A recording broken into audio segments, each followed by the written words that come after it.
గారు ఇలా ఈ స్థాయిలో ఉండి ఆయన మర్యాదపూర్వకంగా వచ్చి మన బడ్జెట్ మన రాష్ట్ర విధానాలని ఆయన ప్రవేశపెట్టి మాట్లాడుతూ ఉంటే గౌరవం ఇచ్చే విధానం ఇదేనా అని అనిపించింది.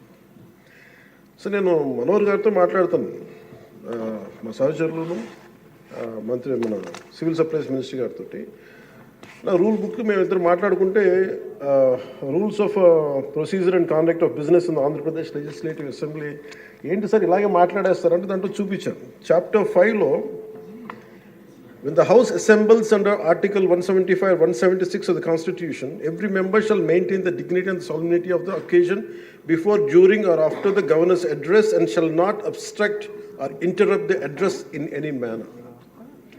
Maintenance of dignity and salinity at governors address అనేది చాలా స్పష్టంగా ఈ రూల్ బుక్లో ఉంటే మనమే రూల్స్ని ఇంప్లిమెంట్ చేయాల్సిన వాళ్ళం.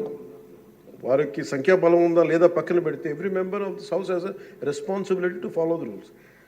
మనమే కనుక రూల్స్ని బ్రేక్ చేస్తే ఇంక మన ప్రజలకి కానీ చూసే వాళ్ళకి ఏం చెప్తాం? నాకు చాలా కాలం క్రితం నేను అప్పుడప్పుడు మనోహర్ గారిని అడుగుతూ ఉంటాను, సార్ అసెంబ్లీలో ఇక్కడ ఏమి గొడవలు జరిగినా ఎందుకు కేసులు పడవనండి, ఇక్కడ ఏమి మీకు కొట్టుకో, ఇది నేను నాకు చాలా కామన్ మ్యాన్ ఒక ఇష్యూ, ఒక ఇంక్విజిటివ్నెస్.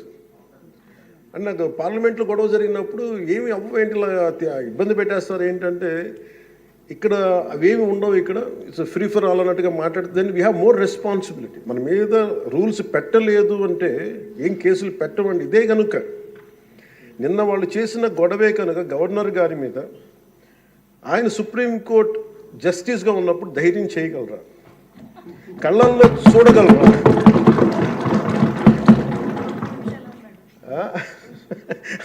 నాకు అదే అనిపించింది. అంటే గౌరవించాల్సింది పోయి ఈ విధానం ఏంటనిపించింది.